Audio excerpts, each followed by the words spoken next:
నా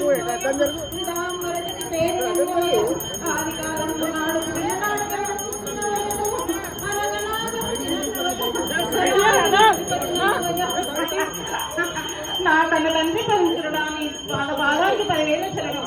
నా కన్న తల్లి పార్వతీదేవి నీ పాదానికి 10,000 శరణం. నా తాన పుట్టిన దాలాతీతంగా నీకు 10,000 శరణం. కలకత్తగాని నీకు 10,000 శరణం. నా తార నరసింహస్వామి నీకు 10,000 శరణం. అక్క అందాలమ్మ నీకు 10,000 శరణం. కింద వారి సీమలకు 10,000 శరణం. 2 వారి 10,000 శరణం. అందరికీ ఆకాశరణం.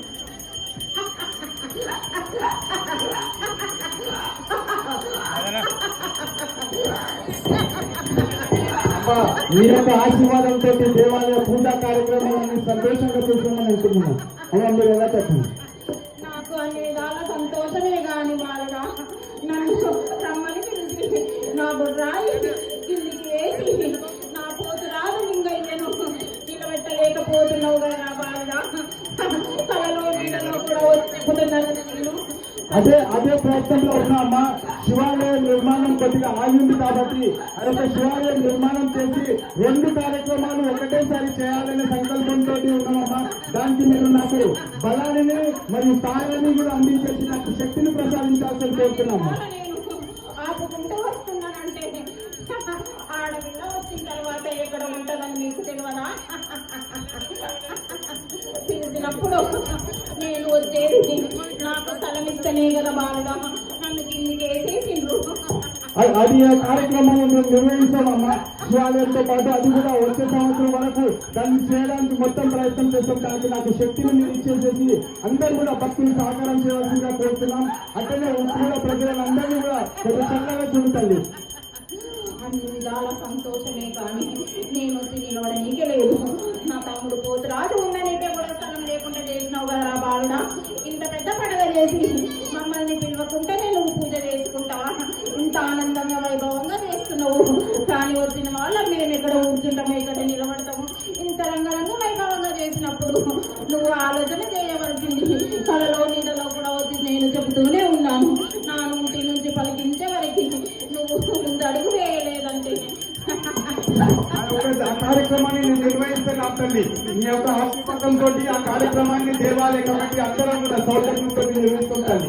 మీకు సంతోషం చేకూర్చేస్తాం. నేను గడ్డ మీద ఉన్నా కాబట్టి నా ప్రజలందరినీ కాపాడుకుంటూ వస్తున్నా. నన్ను ఎట్లయితే పూజలు చేస్తున్నారో అట్లా నేను ఆనందంగా మిమ్మల్ని ఉంచుతా. కానీ మీరు చేసుకుంటున్న పాపాలకి మీకు తప్పదు బాలుడా శిక్ష. ఎవరేమి అన్నా ఎవరు ఏమి చేసినా కానీ ఆలోచన చేయకుండా ముందుకు వెళ్ళి అడిగేసేటట్టు నేను మీకు ఆజ్ఞలిస్తున్నా. నన్ను నమ్ముకున్న వాళ్ళకి ఎవరికి నేను బొమ్ము చేయను బాగా ముందుకు నిలబెట్టి ఆశీర్వాదంతో మీరు చెప్పిన 2 కార్యాలను నిర్వహించడానికి మొత్తం శక్తియుక్తిని ఓడినోడికి ఆ కార్యక్రమాన్ని నిర్వహిస్తాం తల్లి. మీ యొక్క ఆశీర్వాదం నాకు ముందు చేసి దేవాలయ కమిటీ సభ్యులకు అందరూ కూడా ఉంటే ఆ యొక్క కార్యక్రమాన్ని మేము నిర్వహిస్తాం తల్లి. నిన్ను శాంతి పరిచేసి నీకు ఆనందమైన పండుగని ఇంకా వైభవంగా నిర్వహిస్తాం తల్లి. నాకు రాయి పూజ కావాలి చేసి నాకు పప్పు బెల్లాలను నైవేద్యం పెట్టి ఇంటిల్లి పాది శాఖలందించి గడపడించి ఎవరికి ఎలాంటి రోగాలు రాకుండా చూసుకుంటాం.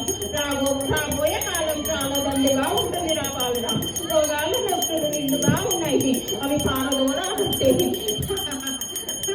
నా గంగమ్మ వచ్చి కొట్టుకుపోతుంది రాబాలుగా. నాకు శాఖ పెట్టినందుకు మీకు నేను చల్లగా చూస్తాను.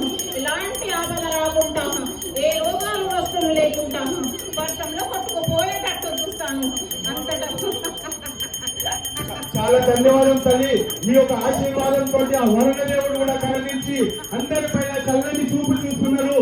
మీ యొక్క భవిష్యవాణి కార్యక్రమం హైదరాబాద్ లో కావడంతో మొట్టమొదట ఉప్పు కూడా దేవాలయంలో కావడంతో ఆ వర్ణదేవుడే సందేశంగా వర్ణదేవుడి సంతోషంతో వ్యక్తం చేస్తూ వర్షాన్ని కూడా కురిపించే మనందరినీ సంతోషం చేసిందండి.